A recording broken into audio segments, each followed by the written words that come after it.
अब हाँ अभिषेक जी, मैं अब आपके पास आ रहा हूं। हम सब लोगों में, आप जो चैनल से जुड़े हैं, आपके चैनल को कई बार सरकार के द्वारा लेकिन बंद किया गया, और वो सबको पता है हथकंडे, इसके हथकंडे कैसे होते हैं।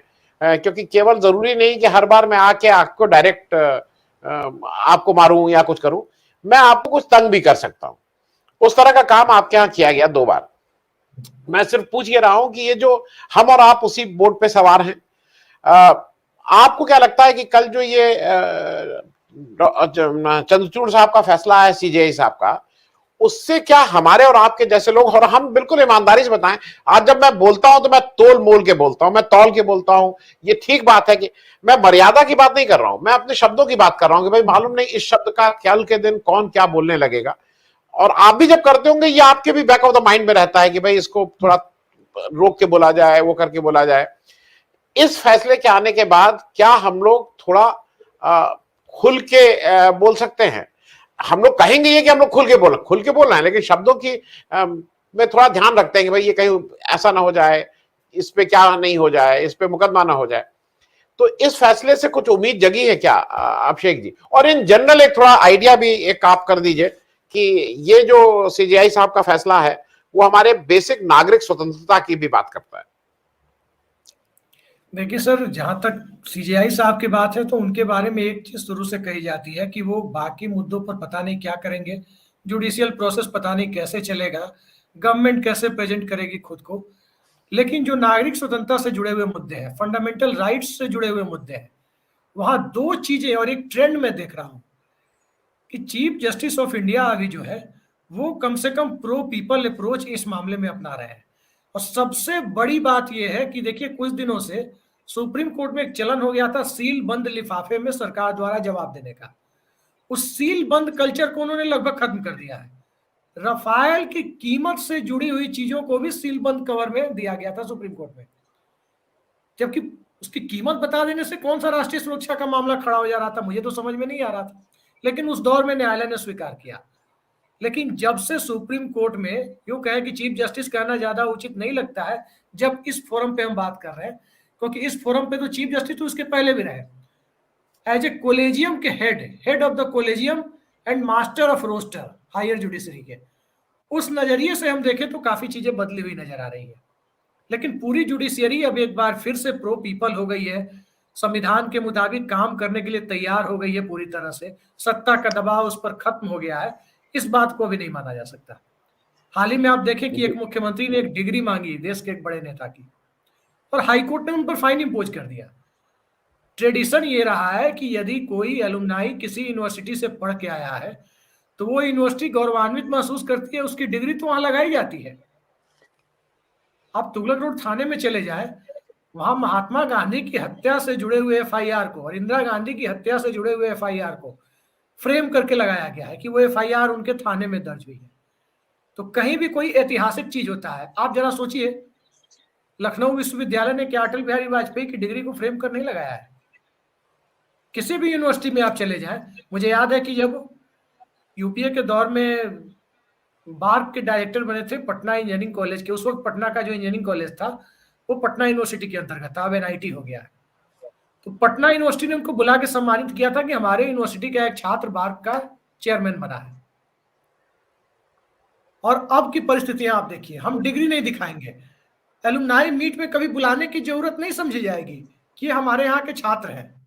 इस तरह की नौबत नहीं आ रही है। जेएनयू वाले तो बताते नहीं थकते, भले ही विचारधारा के आधार पर जेएनयू के लोगों का बहुमत उस विचारधारा के खिलाफ हो, लेकिन वो बताते नहीं थकते कि इस देश के वित्त मंत्री और विदेश मंत्री हमारे यहां से।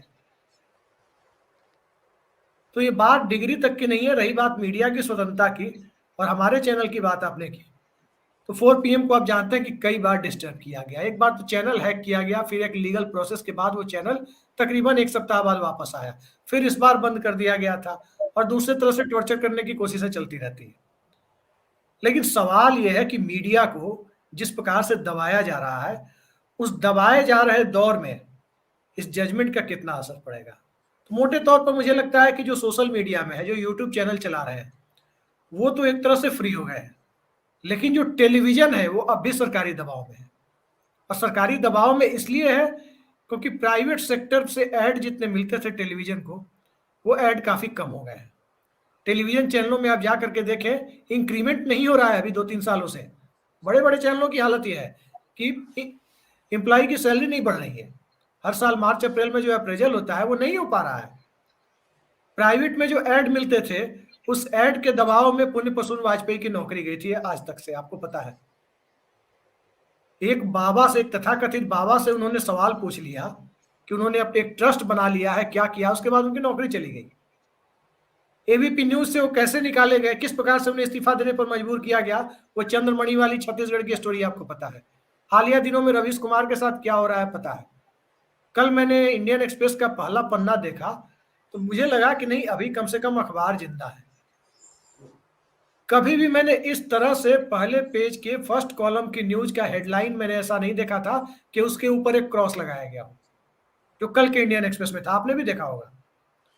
तो आज के दौर में कुछ हद तक तो प्रोटेक्शन मिला है, लेकिन ये प्रोटेक्शन उस मामले में जिनका प्रसार सबसे ज्यादा है, जिनकी रीच सबसे ज्यादा है, वहां तक उस प्रोटेक्शन का क्या महत्व है नहीं कहा जा सकता। आपको मैं 2 दिन पहले की घटना बता रहा हूं, 2 या 3 दिन पहले की। एक बड़े चैनल है, खुद को सबसे तेज चैनल कहते हैं वो लोग।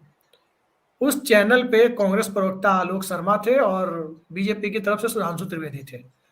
और कपिल शर्मा शो से रिटर्न होकर के वापस आई एक एंकरनी महोदया भी थी जो उस शो को संचालित कर रही थी, और वो इस बात पर सर गौरवान्वित महसूस कर रही थी खुद को कि नई वाली संसद जो बनी है उसमें वेल में पर्याप्त जगह नहीं है कि लोग खड़ा होकर विरोध कर सके। आपने सुना होगा वो, इस संसद में वेल में जगह ना हो ये कोई अच्छी बात है क्या? नई पार्लियामेंट जो बनी है, जो उसमें जो नई लोकसभा बन रही है, उसके वेल में जगह नहीं है। या तो इसका मतलब यही हुआ कि आने वाली सरकार आएगी, आगे की सीटों को तोड़कर वेल बनवाएगी, या फिर पुरानी संसद से ही संचालित करेगी, जैसे करुणानिधि के बनाए हुए विधानसभा में जयललिता ने वहां से वापस पुराने में शिफ्ट कर दिया था और अभी भी पुराने वाले में ही चल रहा है। और इस पर वो सवाल कर रही है कि प्रधानमंत्री ने खर्च बचाया, प्रधानमंत्री ने आपके विरोध का रास्ता बंद कर दिया। जो सवाल बीजेपी प्रवक्ता से पूछा जाना चाहिए उसको लेकर एंकर कांग्रेस के प्रवक्ता को ट्रोल कर रही है कि अब तो वेल में जगह भी नहीं बची। आप सोच सकते हैं पत्रकारिता का स्तर कहां पहुंच गया है। और इसी दौर में आप देखें कि सोशल मीडिया में जितने लोग बोल रहे हैं, कुछ दिनों पहले एक बड़ा यूट्यूब चैनल है जो एक बड़े नेशनल मीडिया के साथ एफिलिएटेड है, उसी का एक अंग कह सकते हैं आप उसको। उसके संपादक के कुछ पुराने ट्वीट वायरल हुए थे जो एक खास पार्टी विशेष को ट्रोल करते हुए थे 2013-14, 2012-16 के दौर में। उसको लेकर के उनको माफी मांगनी पड़ी थी।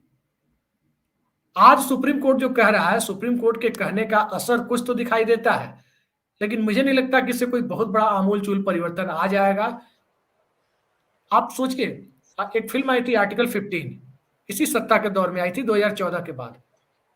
आर्टिकल 15 को संसद बोर्ड ने संभवतः इसलिए मंजूरी दी होगी क्योंकि उसमें आरक्षण और इक्वलिटी की परिभाषा को अपने अपने हिसाब से गढ़ने के लिए लोगों के पास एक पूरा का पूरा मौका था, एक पूरी अपॉर्चुनिटी थी। क्या आप सोच सकते हैं कि आर्टिकल 19 नाम की कोई फिल्म अगर कोई डायरेक्टर बनाए और संसद बोर्ड उसे मंजूरी दे दे? हमारा मामला तो आर्टिकल 19 से जुड़ता है, फ्रीडम ऑफ एक्सप्रेशन से जुड़ता है, उसे मंजूरी दे दे कोई सेंसर बोर्ड या कोई फिल्म ऐसी बनी? तो ये हालात जो बने हुए ना, इस हालात में आप बहुत ज्यादा उम्मीद नहीं कर सकते। हाँ, थोड़ी उम्मीद जरूर जगी है, यही कह रहा हूं। अभिषेक जी, मैं आपके पास एक और चीज के लिए आ रहा था।